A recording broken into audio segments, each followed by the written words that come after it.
हे भारतरत्न डॉक्टर बाबासाहेब आंबेडकर यांच्या पुतळ्याजवळ भारतीय संविधानाची जी प्रतिमा होती ते एका माथेफिरू तरुणाने त्या प्रतिमेची तोडफोड केली। यामुळे मी या ठिकाणी आदिवासी लोक कल्याण संघटनेच्या वतीने या घटनेचा निषेध व्यक्त करतो आणि या माथेफिरूंच्या मागे कोण आहे त्याच्या मनामध्ये ही विचारसरणी का निर्माण केली का हे जाणून बुजून काही गट आहे का याचाही तपास या ठिकाणी झाला पाहिजे अशी या ठिकाणी आदिवासी योग कल्याण संघटनेची या ठिकाणी पोलीस विभागाला मागणी आहे।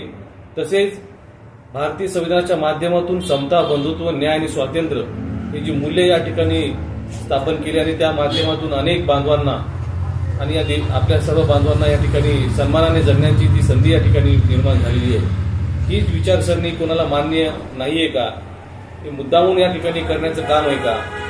भारतीय संविधानाची तोडफोड करणं हे देशद्रोहाचाच गुन्हा या ठिकाणी त्या इसमावर लागला पाहिजे आणि त्या माध्यमातून या संपूर्ण गटाचा तपास या ठिकाणी व्हावा ही या ठिकाणी मी आदिवासी योग कल्याण संघटनेच्या वतीने या ठिकाणी शासनाला मागणी करतो।